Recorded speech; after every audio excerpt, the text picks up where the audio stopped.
hanya sekitar 90, kebutuhan 90 menit, saya kalau mengajarkan sampai dengan animasi dan pembuatan video yang berupa animasi nggak cukup waktunya. Jadi mungkin nanti harus merubah kurikulumnya, harus merubah RPS-nya. Jadi kalau hanya 2 SKS tidak cukup untuk pembuatan sampai dengan video animasi. Tapi saya akan menguatkan bagi rekan-rekan yang guru, karena nanti kan di akhir, di pencapaian antara semester, di semester-semester mungkin 6 atau 7 itu kan sudah program proposal. Nah, saya akan sedikit membahas beberapa analisa ya kalau tentang keefektifan pembelajaran. Rekan-rekan guru kan pasti nanti akan sering ketemu dengan, loh kalau diukur efektif enggak PPT yang saya buat?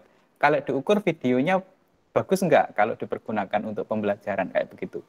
Jadi di situ saya akan mencoba memberikan beberapa permasalahan atau case atau kasus. Berarti memang kita ini sebenarnya orientasi pembelajarannya memang sudah learning based project gitu ya. Jadi pembelajarannya memang harus berdasarkan proyek gitu ya, berdasarkan proyek, karena kita teknik. Walaupun toh sebenarnya di antara saudara sekalian rata-rata memang calon guru gitu ya. Ada yang murni, tetapi ada yang banyak memang nanti akan bekerja di ruang guru. Nah, ketika teman-teman nanti bekerja sebagai guru dan lain sebagainya, pasti akan dituntut seberapa efektifkah pembuatan media belajar ini kepada siswa. Nah, kita ini nanti bisa dipakai untuk TA ya, tugas akhir ya, terutama teman-teman yang guru. Kalau guru kan biasanya penelitian tindakan kelas, terus kemudian riset-riset yang berdasarkan contoh pengaruh pemberian eyeliner mata terhadap kecantikan siapa gitu ya, kecantikan Syahrini atau apa, itu atas pendapat Mas Galuh atau siapa, nanti respondennya berapa banyak, itu penambahan mungkin pengaruh penambahan bubuk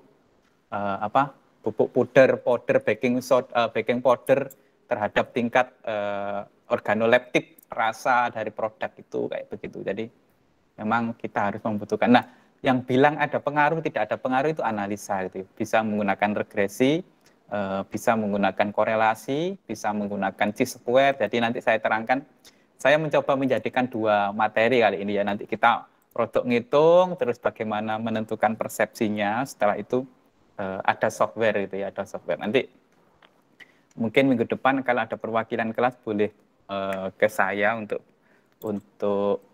mengambil atau membawa flash disk untuk saya kirimkan ini softwarenya ya. SPSS mungkin kalian sudah mengenal, kalau sudah diajari tentang statistik dasar ya di perkuliahan ini. Statistik dasar sudah mendapatkan materi statistik dasar atau materi matematika dasar sudah? Gimana? Anda sudah pernah dapat matematika dasar? Matematika terapan, Pak, semester 2. Matematika terapan. Ya, diajari apa saja di matematika terapan, Mas Rendra? Seingat Matrik? saya sih nggak ada, Pak. Menghitung kayak apa? Rata-rata.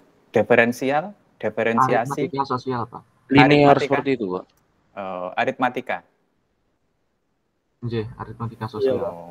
Okay. Ya, jadi nanti memang aplikasinya memang harusnya dapat statistik dasar, karena nanti itu akan berurutan dengan materi kuliah yang disebut dengan proposal, terus kemudian penelitian, tindakan penelitian. Jadi di penelitian itu kan memang harus memahami beberapa materi. Oke, saya akan mencoba menerangkan di sini tentang bagaimana mengukur efektivitas. Jadi anggap saja kita sudah membuat PPT dan PowerPoint itu, jadi gini ya, kita sudah membuat PowerPoint untuk media pembelajaran. Dan PowerPoint itu harus kita ukur seberapa efektif gitu ya, seberapa efektif kira-kira kita itu menggunakannya untuk di kelas. Dan kita tanyakan lagi kepada siswa, bolehlah kepada siswa atau kepada rekan guru atau stakeholder. Di sekolah itu stakeholder kan siapa saja, ada siswa, ada orang tua, ada rekan guru dan sebagainya kayak gitu ya. Jadi sehingga proses itu bisa dilihat atau bisa dilihat bahwa sebenarnya efektif kok saya ngajar ini. Tetapi bilang efektif dan tidak itu kan ada ukurannya, tidak moro-moro datang pakai bagaimana Pak hasil pembelajaran saya efektif nggak? Oh bagus Pak Yitno, materinya bagus. Diukur dengan apa? Standar pengukurannya kalau dikatakan bagus ada pengaruh itu standar pengukurannya apa? Nah kita akan mencoba itu ya. Jadi tidak serta-merta ketika kita membuat sebuah media itu terus kemudian dikatakan bagus itu terus kemudian tidak terukur. Harus kita kan orang teknik tidak boleh setiap bilang bagaimana sih orang teknik itu kalau ngomong itu pasti digandeng dengan analisa. Pak Yitno ada pengaruh nggak antara kita pemasangan PPT itu terhadap kemajuan pembelajaran matematika? Ada pengaruh Pak. Diukur dengan apa? Waduh, saya nggak tahu Pak. Pokoknya pengaruh lah. Arek-arek begini senengi lulus kabeh ya kayak gitu. Jadi tidak bisa. Kita harus memberikan pengukuran standar pengukuran baku untuk memastikan bahwa sebenarnya efektif kok kita menggunakan pembelajaran seperti ini gitu ya. Oke, ini adalah alat ukur gitu ya. Ini adalah alat ukur yang rata-rata mengukur pengaruh. Ada korelasi produk moment. Korelasi produk moment itu ketika berguna, ini nanti kita akan korelasi produk moment saja ya, karena ini matematika statistiknya. Jadi matematika statistiknya seperti ini.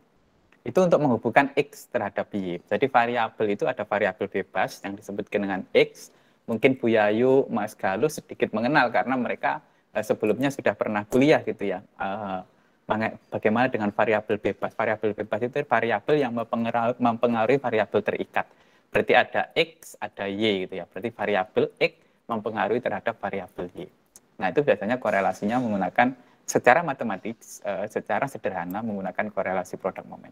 Kemudian regresi linear sederhana. Nah, ini kita sudah bisa menggunakan tool gitu ya, regression. Kalau kita bilang regresi macam-macam, biasanya regresi untuk peramalan gitu ya. Linear itu berarti peramalan. Ada Y sama dengan A plus B1X1, B1 biasanya karena sederhana.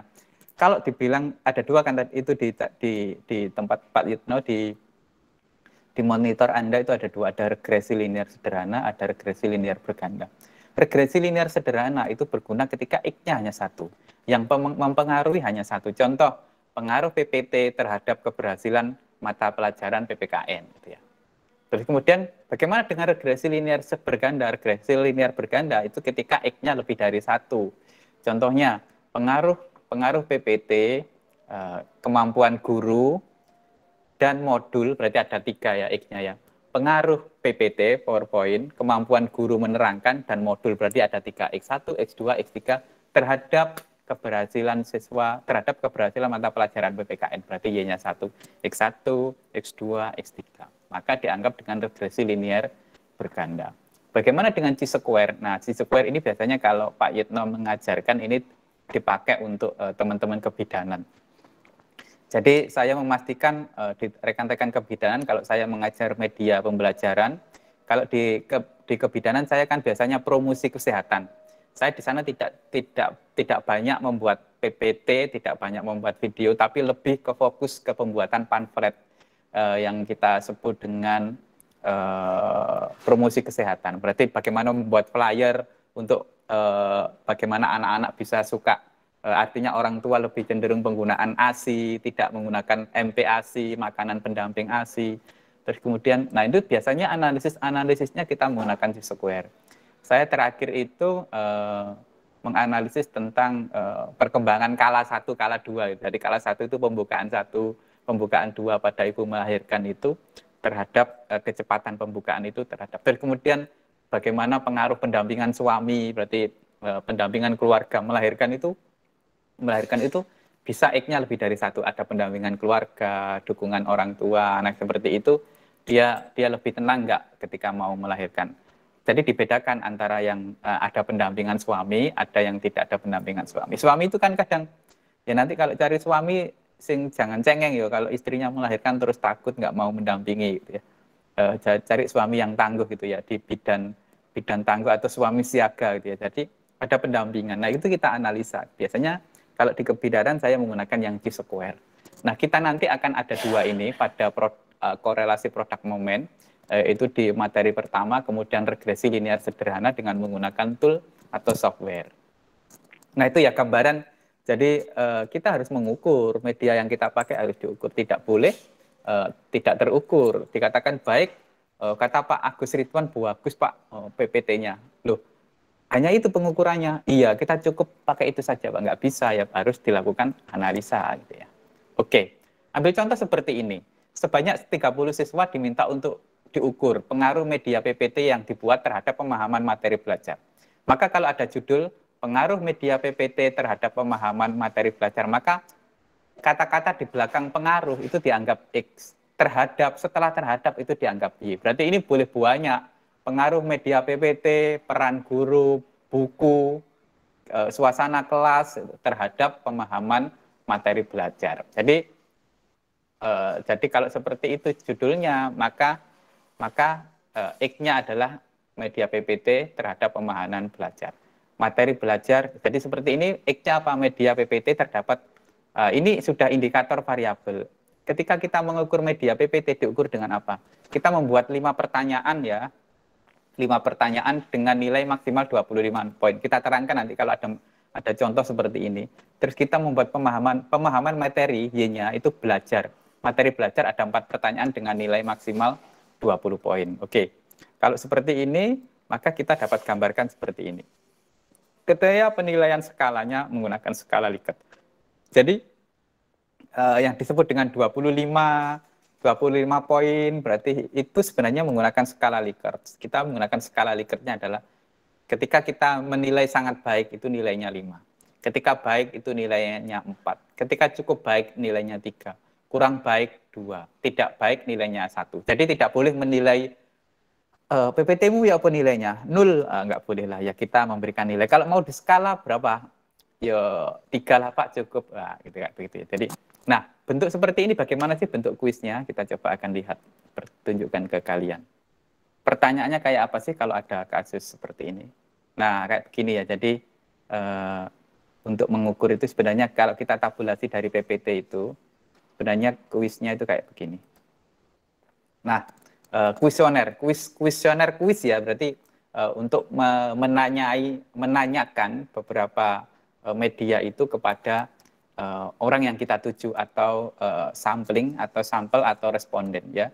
Jadi nama, kelas, nomor absen, nomor HP, dan kemudian petunjuk. Biasanya kuis seperti itu ya. Jadi kalau Anda sering menjawab kuis baik yang dikirim via virtual maupun yang dicentang, kita coba ini nanti kuisnya. Kalau kalian riset itu kuisnya kayak begini, namanya siapa, kelas berapa. Kita sebenarnya kita setiap kelas, anggap saja pada saat saya kuliah di UPH sini ya, jadi mendapatkan beasiswa di UPH untuk mencoba sekolah 3 bulan gitu, percobaan untuk masyarakat sekitar Dukuh Menanggul, dan saya ikut waktu itu kuliah.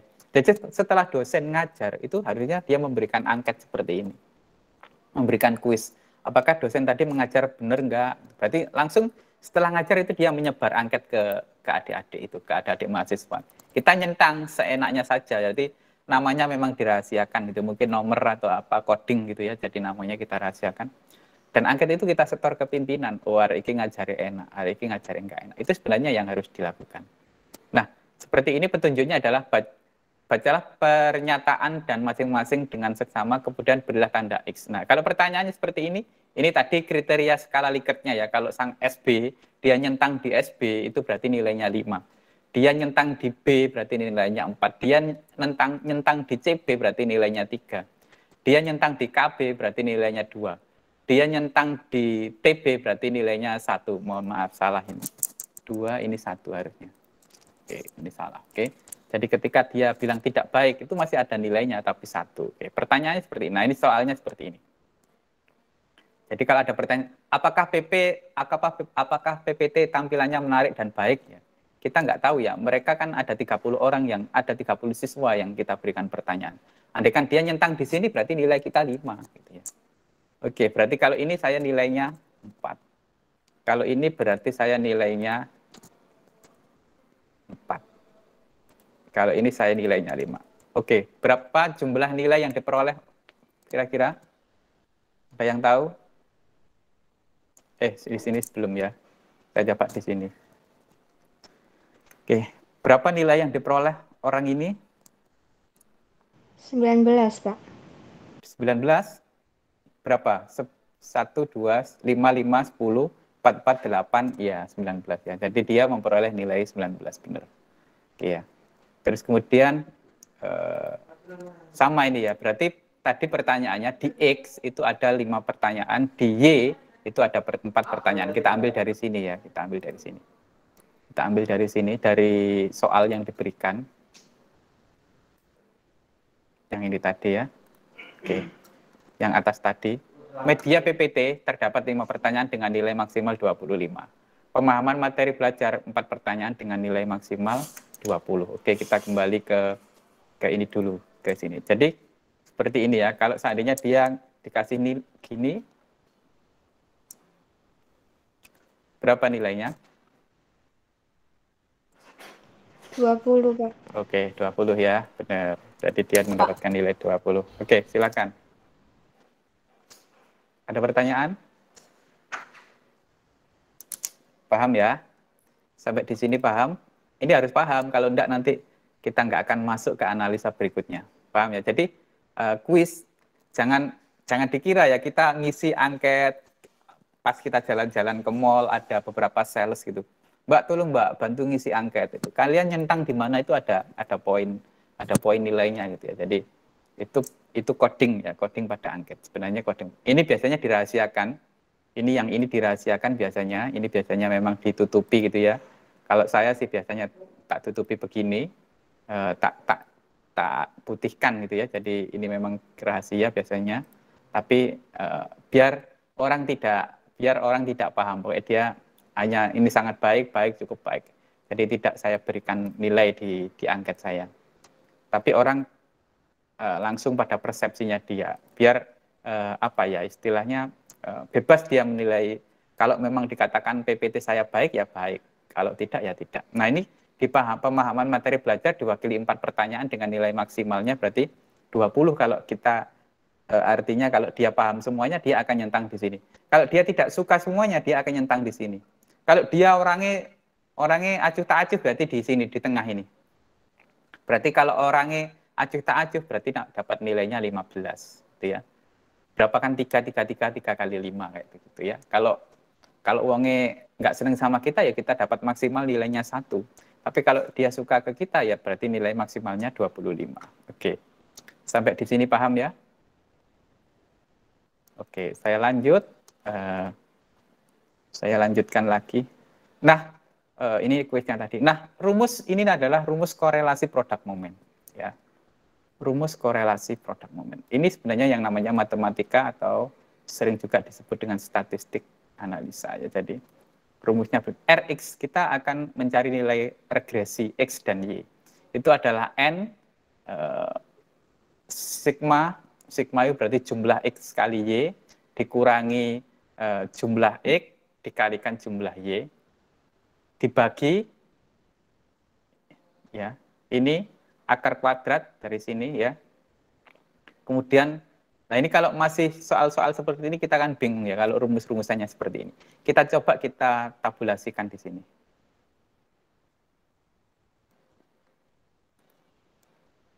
Nah, ini loh ya.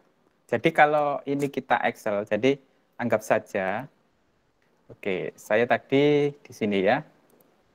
Nah, ini tadi contoh ya. Jadi yang ini, yang di sini itu contoh ketika kita mentabulasi. Anggap saja saya besarkan di sini. Oke.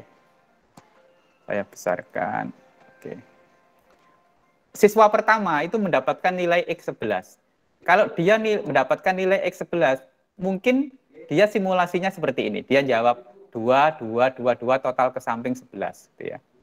Itu murid pertama. Murid 1.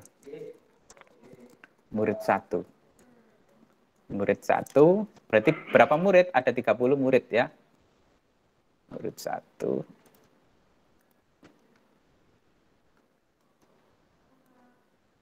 Kita nggak banyak-banyak ya. Mungkin kita akan mencontohkan sampai dengan murid ke berapa ini? 2, 3. Murid ke-5 lah. Sorry. 4.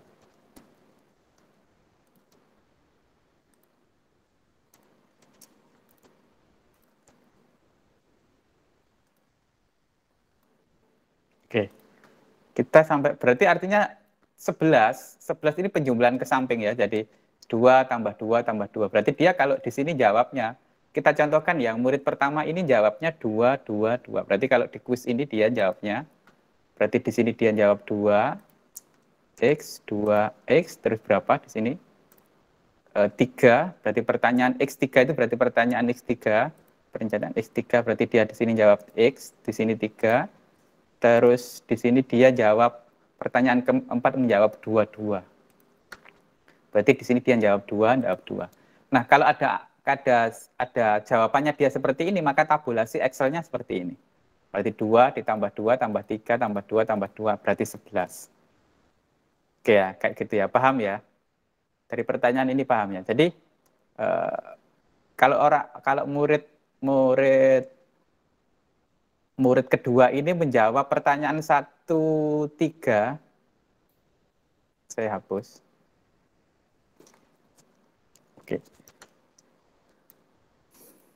Kalau murid kedua pada pertanyaan 1 menjawab 3, maka dia nyentang di mana sebenarnya?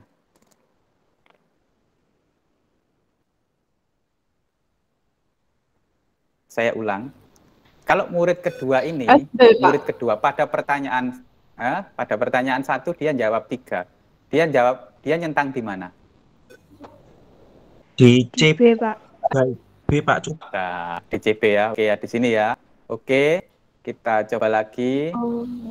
Kemudian 2, berarti dia di sini. Pertanyaan kedua di sini. Oke. Terus kemudian X3-nya, pertanyaan ketiga dia jawab 3, berarti di sini. Terus kemudian dia pertanyaan keempatnya menjawab 3, berarti di sini. Kalau dia di pertanyaan kelima itu menjawab 2, berarti dia di sini. Nah, berarti murid kedua itu jawabannya dia begini. Ya. Paham? Sampai di sini? Paham, Pak. Oke, paham ya. Oke, ini sebenarnya kalau kita kecilkan dari 30 orang murid, itu jawabannya adalah ini. Oke ya, jadi 11, 13 pada pertanyaan X. Nah, sampai dengan 30. Sampai dengan 30. Nah, setelah itu kita kumpulkan ke bawah. Ke bawah. Nah, ini yang disebut dengan sigma X. Ya, ini yang disebut dengan sigma X. Ini adalah total X, ini adalah total Y. Berarti terus ini X2 dikuadratkan, ya. Ini Y2 dikuadratkan adalah mengkuadratkan ini, ya. Mengkuadratkan ini, XY berarti ini. Ini kalau sebentar ya, saya coba simbol di mana ya? Kalau saya tak nyari simbol sigma. Saya jarang menggunakan Excel. Logo simbol.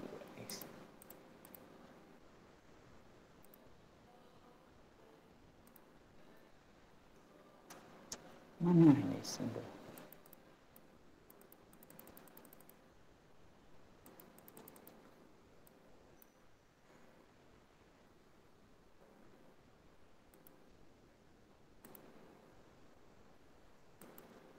Equation text.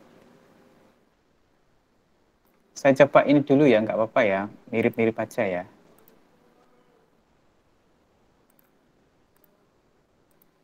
Nah, ini berarti ini sigma X ini ya. Terus kemudian yang ini juga begitu. Ini adalah sigma Y. Sigma itu berarti jumlah Y secara keseluruhan ke bawah. Ini berarti sigma X kuadrat. Ya. Sigma X kuadrat. Ini berarti sigma Y kuadrat. Sigma Y kuadrat. Y kuadrat. Ini adalah sigma XY. Sigma XY. Nah, jadi jumlah inilah yang sebenarnya kita cari ya. Jumlah yang inilah ya. Jadi kalau nanti siswanya lebih dari 30 atau 40 orang ya kita turunkan sampai dengan 40 orang. Ya. Kita turunkan sampai dengan 40 orang. Nah ini sebenarnya yang kita cari ya. Berarti ini N-nya berapa? N itu adalah jumlah sampel. N itu jumlah sampel, berarti ini jumlah sampel. jumlah sampel. Ini adalah jumlah X, jumlah X, jumlah Y, jumlah X kuadrat, jumlah X kuadrat. Saya kecilkan.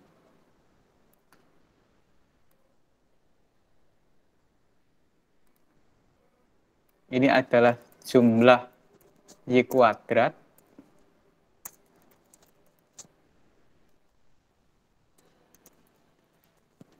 Ini adalah jumlah X kali Y. Jumlah X kali Y. Nah, kayak gini ya, ini salah. Ini adalah jumlah Y. 3, yes. Jumlah Y kuadrat gitu ya, kalau di Excel.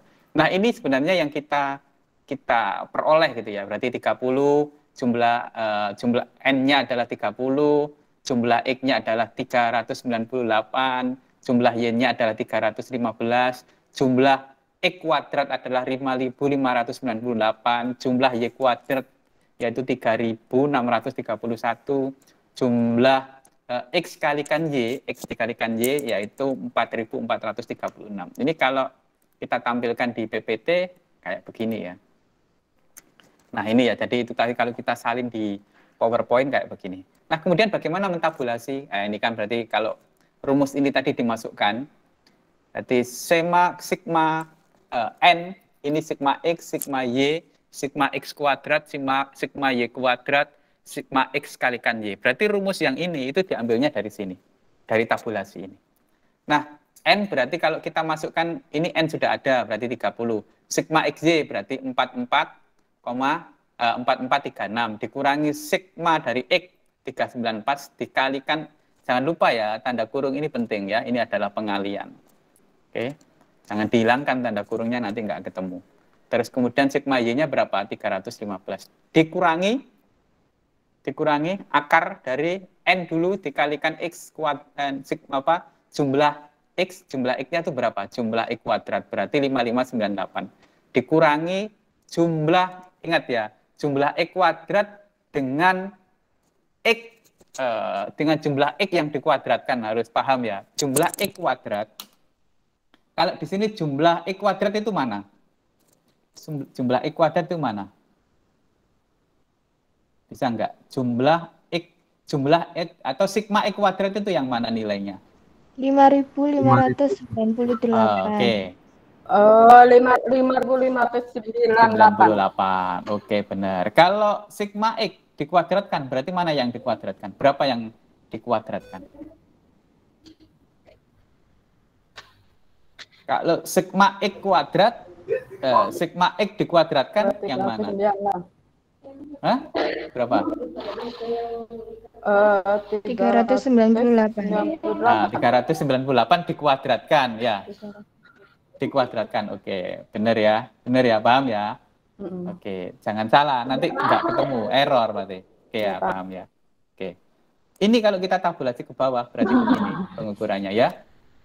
Berarti kalau kita hitung tadi 30 dikurangi 44 398 ya. Jadi 30 kali 4.406 itu 13 berapa nih? 1330. Bingung mau rek. Ya, ini berarti berapa? 133.080 ya. Dikurangi 125.370. Ini 30, ini dikalikan 398 kuadrat, 30 36 ya. Halo, apa Mbak M? Ya. Apa? Jumlah anaknya kecantikan yang di Jember Rudi itu 2. Terus Jacqueline itu 4. Terus Inaya 1.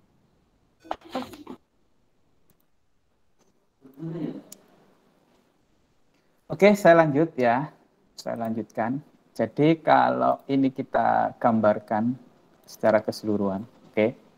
Masuk, maka RXY adalah 0,801.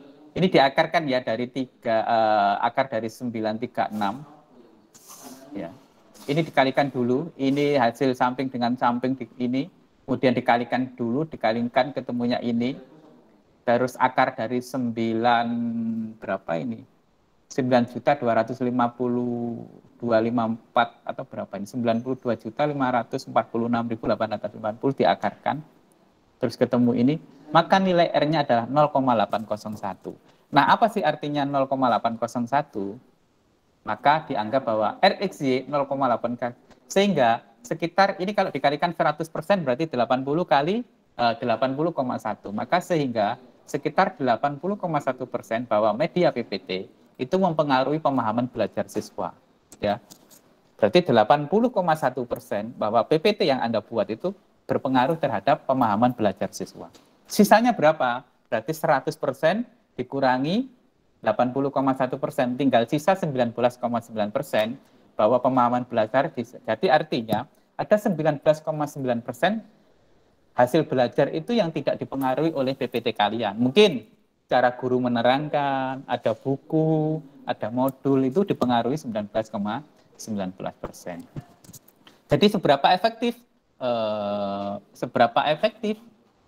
PPT yang Anda buat itu terhadap proses pembelajaran? Maka jawabannya 80,1%. Jadi kalau ada pertanyaan, berapa Pak Yid hasil angketnya anak-anak di SMK 12 terhadap media pembelajaran? Alhamdulillah ada 80,1%. Yang sisanya Pak Yid, ya berarti sekitaran 19,1%. Apa Pak Yid yang mempengaruhi 19,1%? Ya mungkin karena Pak Yitno kalau menerangkan enak, Pak Yitno selalu rapi di depan kalian akan sangat kecewa kalau Pak Yitno nggak datang, ya itu sisanya 19,1%. Yang berpengaruh 80,1%. Jadi bisa dihitung ya. Oke, ini adalah statistik korelasinya manual ya. Oke, ini materi kita yang pertama. Apakah sudah bisa dipahami? Ada pertanyaan? Ya.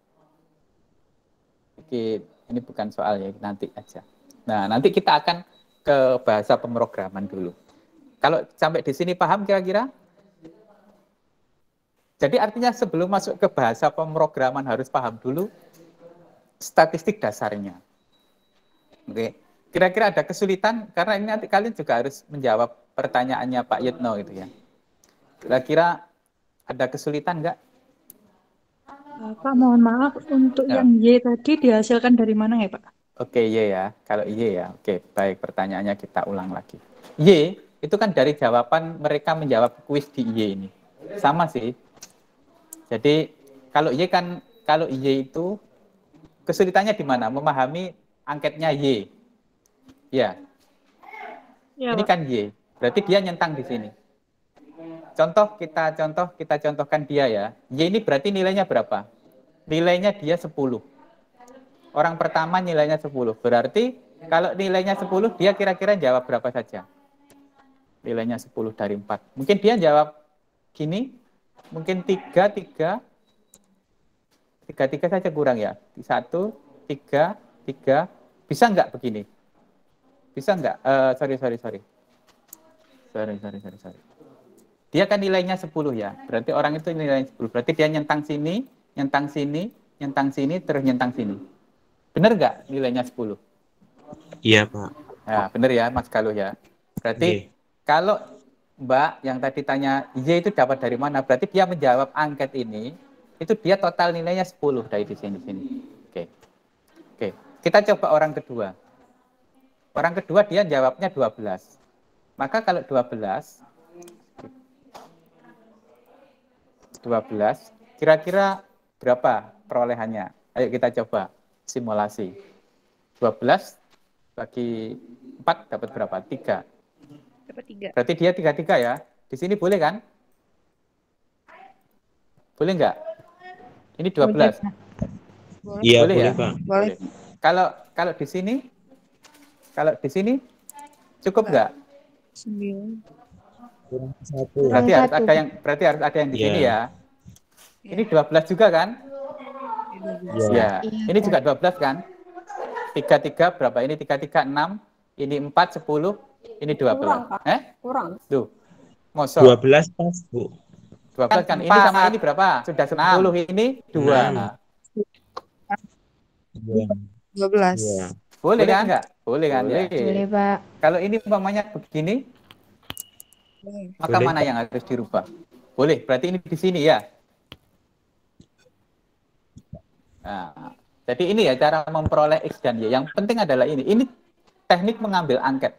Anda paham ini, nanti di metodologi penelitian kalian sudah pinter gitu ya. Tidak perlu dosen metodologi lagi gitu ya. Aku diajari Pak Yitno, Pak, gak usah Pak, skip, langsung analisa gitu ya. Oke. Tapi sebenarnya dasarnya adalah ini. Ketika kita tidak memahami ini, maka kita tidak akan bisa menjawab yang ini. Oke, ya, jadi Berarti Pak, oke. berarti kalau misalnya di sebuah soal itu ada 3 variabel, jadi kemungkinan yang bisa dipakai itu adalah X, Y, dan Z, ataupun seterusnya seperti itu, Pak. 3 variabel yang kayak apa kira-kira? Variabel X-nya yang banyak atau kita tidak menggunakan Z sih biasanya. Biasanya kalau Z itu variabel moderator ya, moderasi, dia menghubungkan lagi. Untuk sementara tidak, karena tidak bisa dianalisis dengan menggunakan korelasi produk momen. Biasanya penggunaan analisisnya kita menggunakan softwarenya lagi PLS. Berarti untuk yang ini itu 2 variabelnya, Pak? 2 variabel, karena kita tidak akan mempelajari karena kita masih produk momen, terus lanjutannya sederhana, bukan ke berganda ya. Oke, paham ya sampai di sini? Oke, saya lanjut ya masih. Oke, saya lanjut ya, masih banyak masalahnya. Oke. Baik, berarti ada 80,1% media PPT yang kita buat itu berpengaruh terhadap artinya PPT, artinya pemahaman belajar siswa itu 80,1% dipengaruhi oleh media PPT. Sisanya berapa?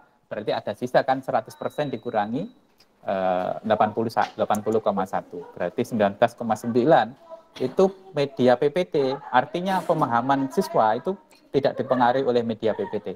Mungkin buku, mungkin cara guru menerangkan, atau apa. Tetapi efektivitas media ini hanya sekitar 80,1. Oke ya. Berikutnya adalah statistik. Nah, kalau sudah statistik ini malah enak banget ya. Kita menggunakan software yang namanya statistical data.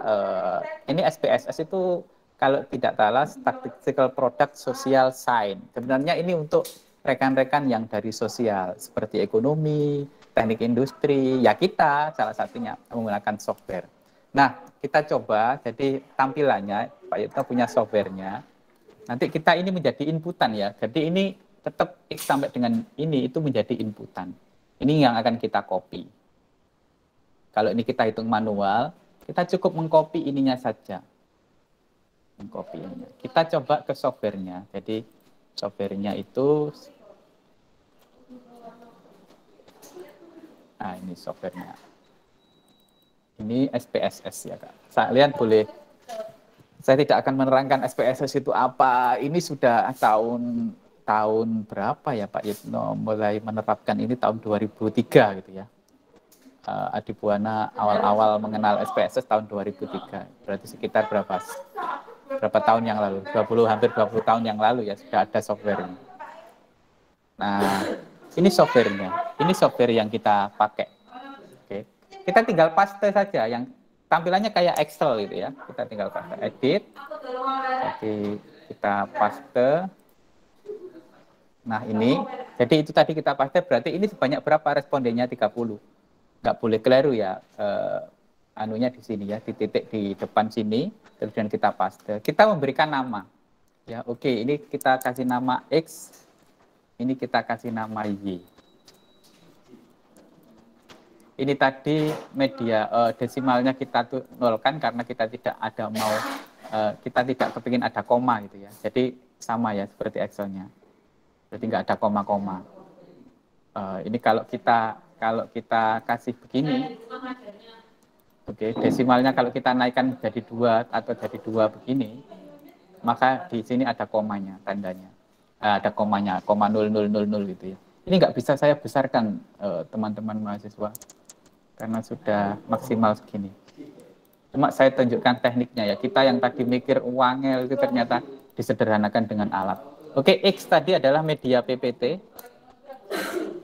Terus kemudian Y-nya adalah pemahaman materi gitu aja ya, kami singkat. Oke. Ini sudah menjadi simbol. Ini sudah menjadi X dan Y. Bagaimana analisanya? Di bagian atas ini ada analyze, terus kemudian kita pilih regression, kita pilih linear. Namanya regresi linear sederhana.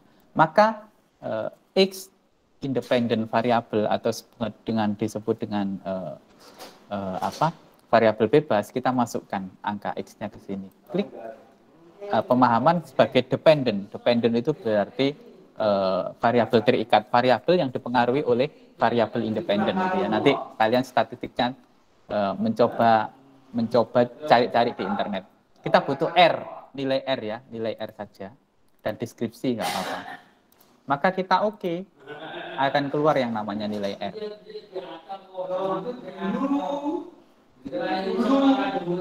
Kita tunggu processingnya. Nah, kita lihat berapa nilai R-nya. Nilai R-nya adalah 801. Ini kita copy ya. Kita nggak bisa saya besarkan misalnya. Saya besarkan di mana ya view-nya?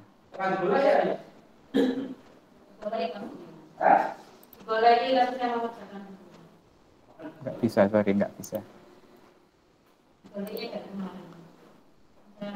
Saya copy saja ini ya.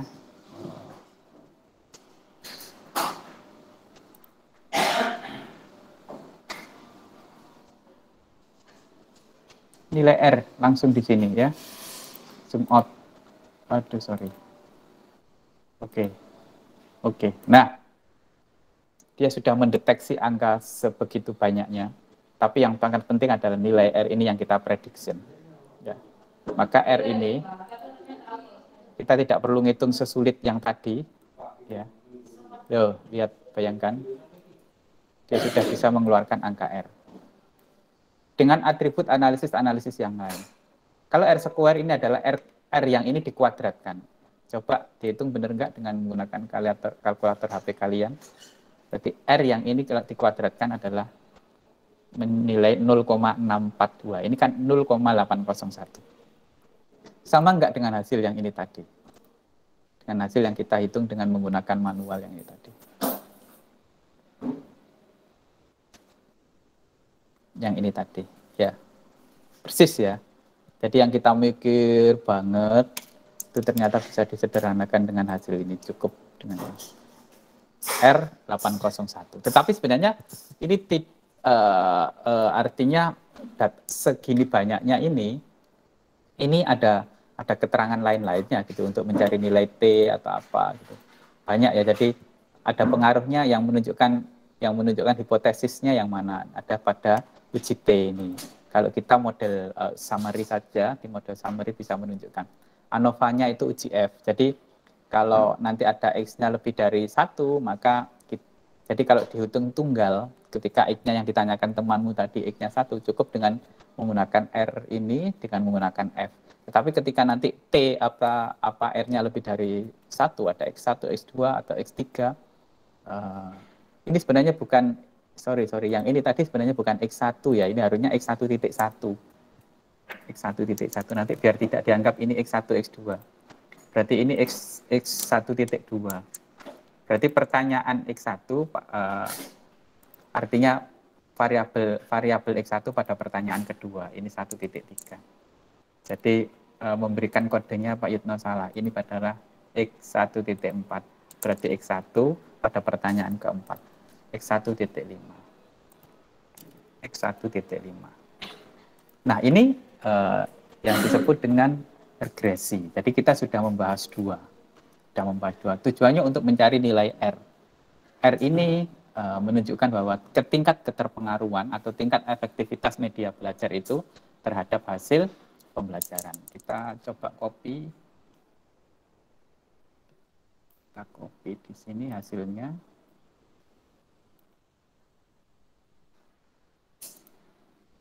Ini tadi inputannya, ya ini sudah inputannya, oke.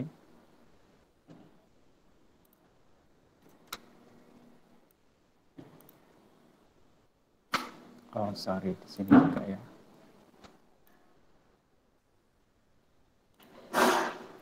Oke, bisa nggak kita paste dari sini? Oh dia nggak mau ya, saya sebentar.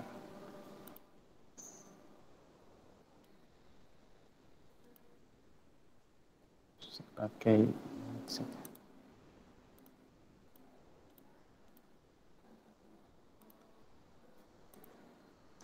oke, mudah-mudahan bisa saya pakai. Biasanya kalau nggak bisa. Biasanya ini memang harus diekspor dulu ke Word, baru kita bisa copy gitu ya. Tapi tidak apa-apa, ini sudah kalian tahu kan tadi setelah saya tunjukkan bahwa ini hasilnya. Kalau kita zoom besar, nah, prediksinya adalah ini ya, jadi 801 nilai model sumarinya atau nilai R-nya. Oke. Nah, ini dihapus saja karena kita sudah tahu di situ, tadi sudah ada di sini ya. Ini kalau saya tadi screenshot, itu jadi tampilannya seperti ini. Dan kemudian mencari 801 itu, jadi kalau diartikan sama, cara membacanya 801 gitu ya, sama. Terus kemudian, nah ini saya nanti akan memberikan tugas ke kalian. Nah ini saya coba, nanti dihitung tidak menggunakan SPSS, tapi menggunakan ini saja, menggunakan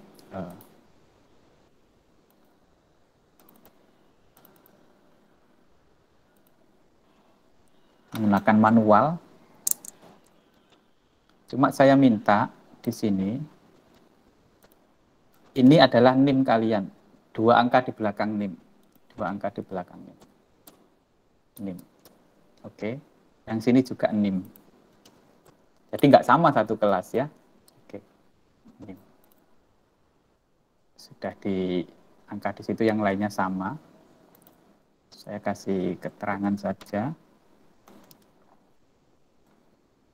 Sebentar. Ini saya hapus semuanya. Nanti minggu depan kalau ada yang mau berkunjung ke kampus, saya kirimkan, atau ini nanti saya kirimkan yang SPSS-nya.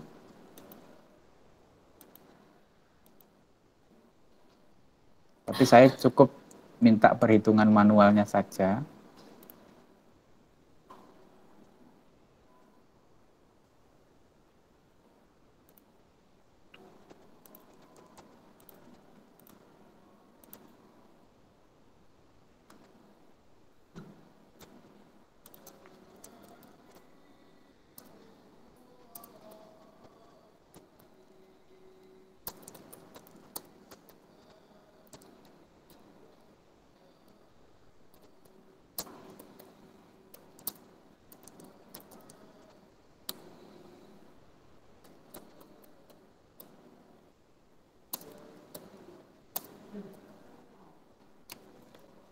sembilan 370. Ini NIM-nya Pak Yitno ya, waktu kuliah dulu. Jadi maka NIM itu bersama dengan 02 itu ya, atau 2. Oke. Bagaimana kalau yang NIM-nya 77? Ya nggak apa-apa, masukin saja gitu, karena supaya kita terakhir. Nah, ini berarti 02 ini. Oke ya, angka yang ini sorry.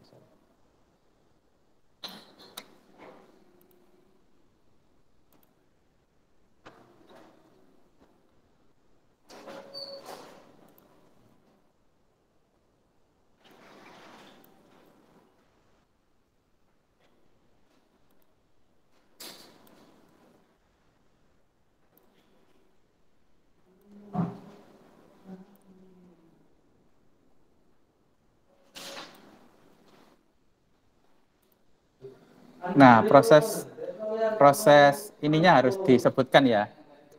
Apa saja yang harus ditampilkan Excel-nya.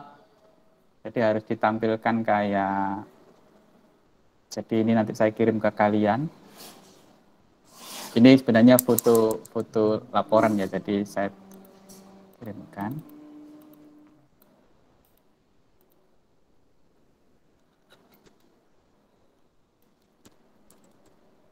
Jadi nanti laporannya atau hasilnya kayak begini ya.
Sorry sebentar. Oke, ininya dilampirkan.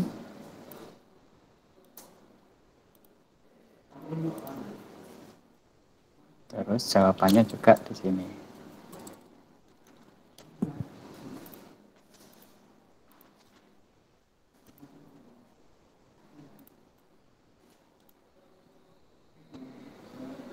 Nah, ini juga dilampirkan.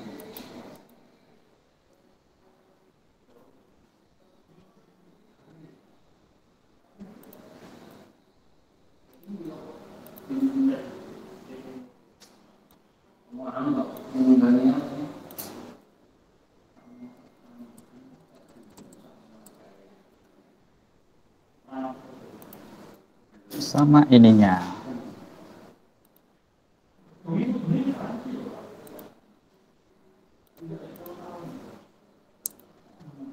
Cara membacanya. Jadi satu kelas pasti berbeda ya.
Nah, ini ya. Jadi cara membacanya kayak begini.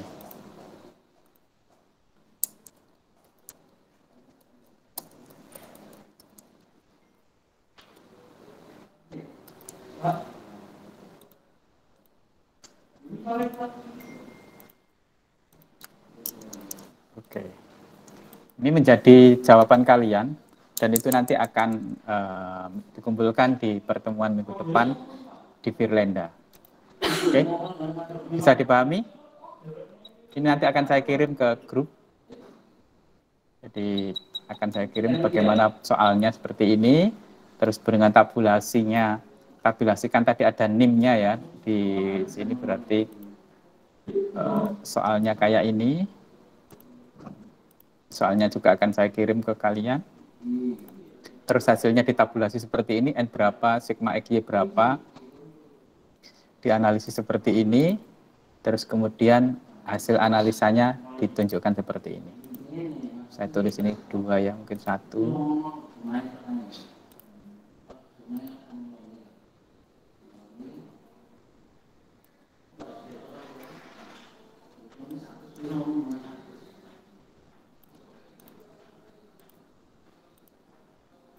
Nah, kayak gini ya. Oke, ini nanti saya kirim ke grup. Oke. Nah, kayak begitu tugasnya. Saya ulang lagi. Tugasnya yang ini.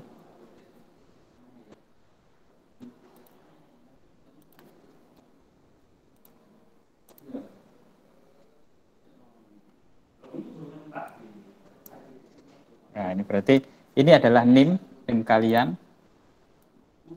Tidak sama, berarti di kolom 12 ini akan berbeda-beda setiap mahasiswa. Terus kemudian dianalisa seperti itu. Berarti satu kelas tidak akan sama berapa keputusan akhir dari judul yang tadi. Samakan saja materi pembelajaran. Keterangannya samakan saja penjelasannya, materi pembelajaran, yang membedakan nanti angka ini. Oke, mungkin ada pertanyaan? kira-kira? Bisa paham, Mas Galuh? Mas Rendra? Ya Pak, nanti sama lihat-lihat apa Oh, video ini nanti. oke. Pak, saya mau tanya Pak, mengenai tugas yang apa namanya yang kemarin Bapak berikan. Waktu pengambilan video itu, ini kan Pak pakai HP boleh kan Pak? Maksudnya nggak harus profesional gitu loh, nggak